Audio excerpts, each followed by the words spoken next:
We're talking about what will they do if it continues to rise into their home. And I'm like, go out the window, get on the roof. Like, what ridiculous advice, but what else can you say? So my whole thing was, once we got through that day and I knew my neighbors were all accounted for, it was just gratitude. So that day was full of gratitude, stress and gratitude for them. And then the next day, when I started seeing everything that happened and realized how many people had died on the beach, people I knew like Mitch, the greeter at the library, a beautiful, beautiful man. He and his wife trapped in their house, and he had been posting on Facebook in real time. His last post was that they were terrified. And the fact that they got swept out and only his wife survived, it's just heartbreaking. And there's so many people that were still missing that I heard even yesterday on the beach. So all this material, debris, and garbage is nothing compared to the lives that were lost or could have been lost here in my neighborhood. The best feeling is when I came in here on Saturday for the first time, and all my neighbors seemed to have converged at the same time, and all we did was hold each other, hug and cry.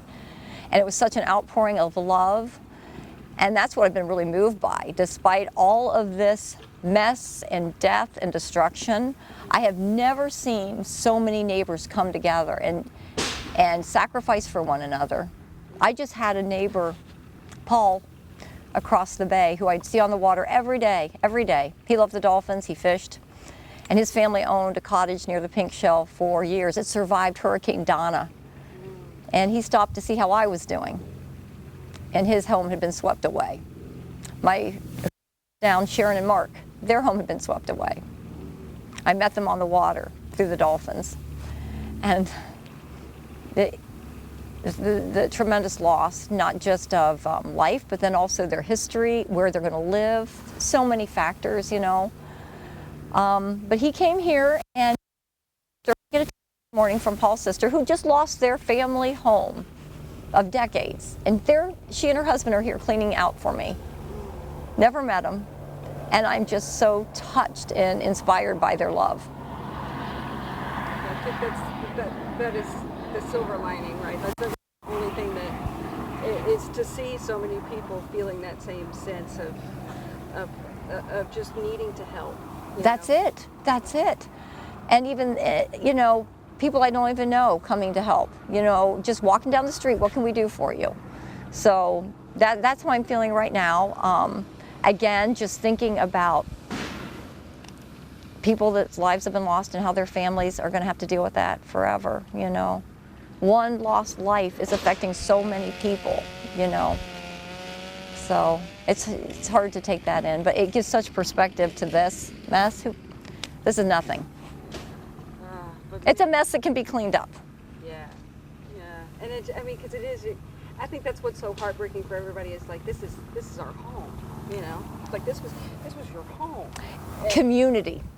Community, and many of us, you know, again, this is nothing compared to the loss of life. But many people, yes, this is a relatively wealthy neighborhood, but a lot of people bought way back in the 70s, 80s, like the previous owner Jeff had, and they didn't have a lot of money, and this was their home for decades, and it was their community. And not everybody could afford to have wind or flood insurance. And so many people who have lost their homes, even in this nice neighborhood, they can't afford to rebuild. You know what I mean? So, and again, I have to stress, nothing compared to the loss of life. I don't want to ever disrespect that or think it's in any way the same category. And it's not the homes, it's the community. These people, we've all known each other for years. And you're not just losing a material thing, you might be losing your family that you've had for decades. And I think that's what's hitting people. That it's going to disperse us all. I think so many times I've come here and said, I don't deserve to be here. I'm so privileged to get to be on the water. I love the dolphins. But, you know, I also say every day, I love my neighbors. So grateful for this community. And I hope it can pull through. And we have a semblance of people that all the odds are against them, that they can stick together and help one another. Yeah, because that's... And the dolphins, they're okay? I have to tell you, during the hurricane, I'm like, let the house go, but don't let the wildlife, don't let the dolphins die. And so I came back here and everyone's like, well, it'll be a couple weeks, don't you panic. And Yesterday, I was up in my house, and my friends were yelling, Monica, Monica, there's the dolphins. And it was the first dolphins I saw, and it was Finnegan, one that frequents this area. We have a family of dolphins that frequent Clarence and Finnegan. Saw her from afar. Today, I had people just show up out of the blue, friends of friends, to help me. I'm thinking, oh, thank you, blessings. And then we look out, and there's dolphins. And I have to apologize. I screamed like a child in glee to see how many were alive, and they started jumping. Jumping and jumping. We know them and we love them, and they know us. Yes, as you know, I preach, let's not entice them, blah, blah, blah. Okay, all bets off for the day. We can all be happy that we're alive, and we can yell. I'm here, I'm up. You know what I mean? Yeah. But just to see, because, honestly, this sounds so silly, and again, I don't want to downgrade, compare this to the loss of life on the beach. No, people need that sun. But I will tell you, people always said, oh, Monica, the dolphins, the wildlife will be fine, and usually they are, but this was like a Cat 5 -2 miles per hour. They've never experienced this. Pods can get relocated. They can get beached. I half expected to see a dolphin in the parking lot of Walmart. It's happened in Marco Island during Irma.